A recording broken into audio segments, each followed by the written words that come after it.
UPSC के नतीजे आज आ गए हैं और यूपीएससी के नतीजों का पूरे देश को इंतजार रहता है कि किसने इस दफा टॉप किया। गौरव अग्रवाल ने इस दफा टॉप किया है।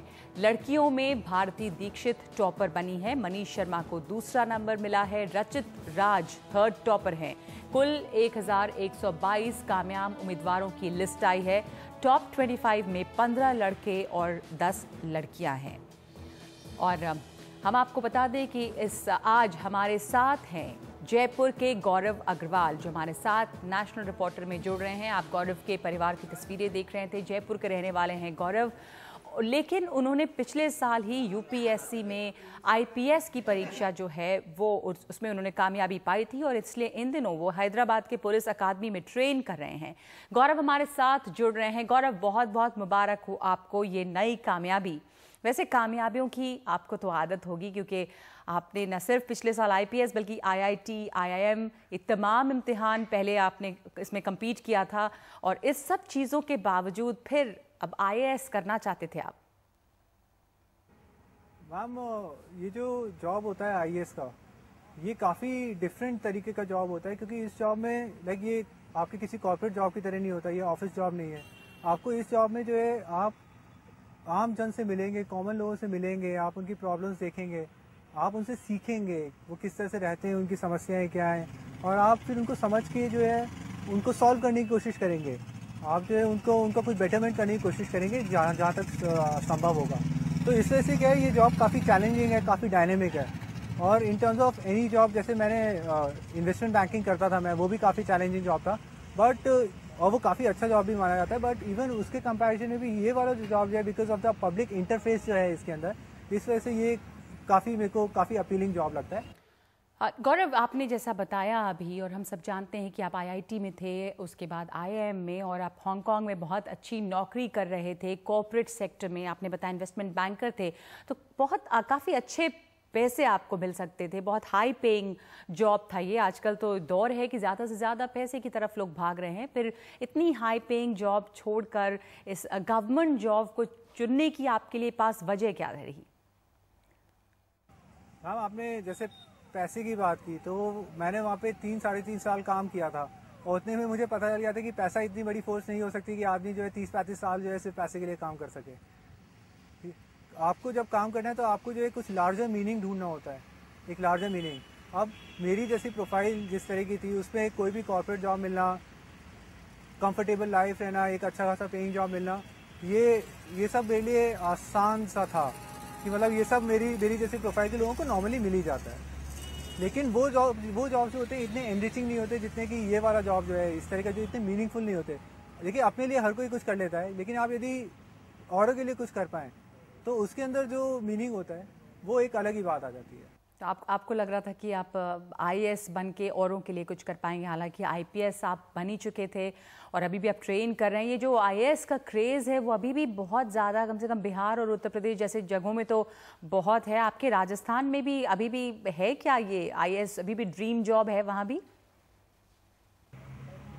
देखिए, मतलब जिस तरह के जो मेरे फ्रेंड्स रहे हैं, जो मेरे फ्रेंड सर्कल्स वगैरह रहे हैं, उनमें कई लोग आईएएस, आईपीएस वगैरह हैं, आईआरएस हैं ऑलरेडी। लेकिन ओवरऑल मैं देखूंगा तो यही है कि क्रेज़ जो है, आप जिस तरह की क्रेज़ की बात कर रहे हैं, यदि मैं एक जनरेशन पहले से कंपेयर करूं तो वो क्रेज़ कम ही हो रहा है, क्योंकि आपके इकॉनमी डेवलप हो रही है, इतने नए नए जॉब्स आ रहे हैं, तो लोगों का आकर्षण उसकी तरफ बढ़ रहा है।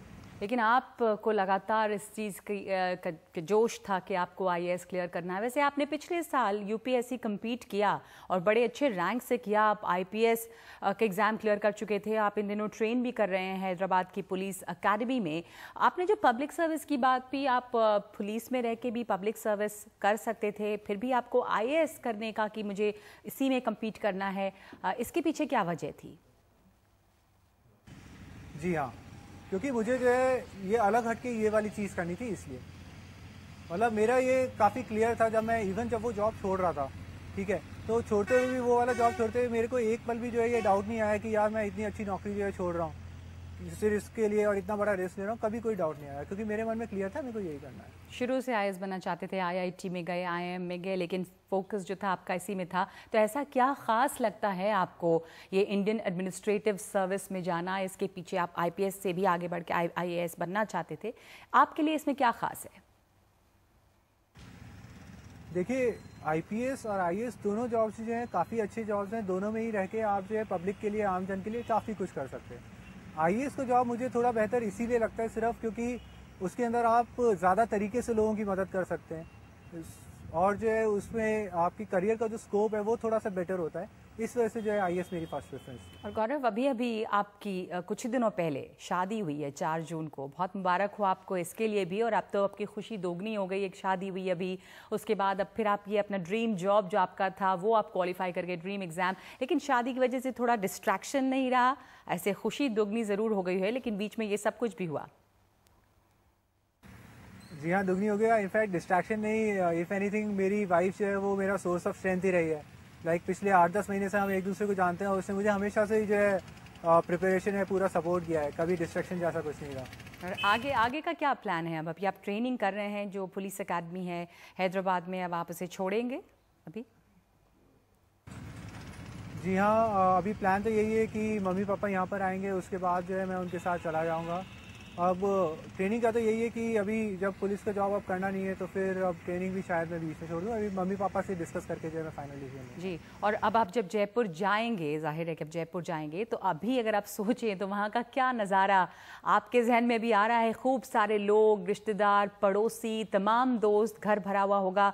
ऐसे बच्चों के, पड़ोस के जो बच्चे हैं, आपके रिश्तेदार में जो बच्चे होंगे, युवा होंगे, उन सब के हीरो तो आप पहले से ही होंगे। इतने तमाम एग्जाम्स आपने क्लियर किए हैं, अब तो आप बिल्कुल सुपर हीरो बन गए हैं। वहां पर अभी तो हंगामा मचा हुआ होगा। देखिए, घर पे इस समय एग्जैक्टली क्या चल रहा है ये तो मुझे मालूम नहीं है। बस मैंने एक बार फ़ोन किया था तो इतना पता लग गया था कि चाचा जी और मौसी, बुआ जी सब जो है घर पे आ चुके हैं। और उसके अलावा मेरे जो कॉलोनी के फ्रेंड्स हैं जिनके साथ में बचपन में क्रिकेट खेला करता था, तो वो सब, उन सब के भी फ़ोन वगैरह आ गए, तो सब लाइक काफ़ी खुश हैं। और अब यही है कि जब मैं वहाँ पे जाऊँगा तो सबसे मिलूँगा और उसके बाद थोड़ा सेलिब्रेट करेंगे। और गौरव, आपने टॉप किया इस एग्ज़ाम में, आपको उम्मीद थी या जब रिजल्ट आया तो ये सरप्राइज था? नंबर 1 रैंक के लिए आप कॉन्फिडेंट थे? देखिए, ये ऐसा एग्ज़ाम है जिसके अंदर कोई भी कॉन्फिडेंट नहीं हो सकता है कि उसकी क्या रैंक आएगी, फर्स्ट सेकंड थर्ड क्या रैंक आएगी, कोई भी कॉन्फिडेंट नहीं हो सकता है। मेरी जब आईआईटी के अंदर 45 रैंक आई थी तब मैं ज़्यादा कॉन्फिडेंट था जी। लेकिन ये वाला एग्ज़ाम ऐसा है एकदम कि इसके अंदर कोई कॉन्फिडेंट नहीं हो सकता। इतना था कि देखिए, एग्ज़ाम अच्छा हुआ है, इंटरव्यू अच्छा हुआ है, तो कुछ अच्छा होगा, इस बात का भरोसा था। लेकिन इतना अच्छा होगा ऐसी कोई उम्मीद नहीं थी। बहुत बहुत शुक्रिया आपका गौरव, हमसे बात करने के लिए, और बहुत शुभकामनाएं आपको आने वाले दिनों के लिए, अपनी नई नौकरी के लिए।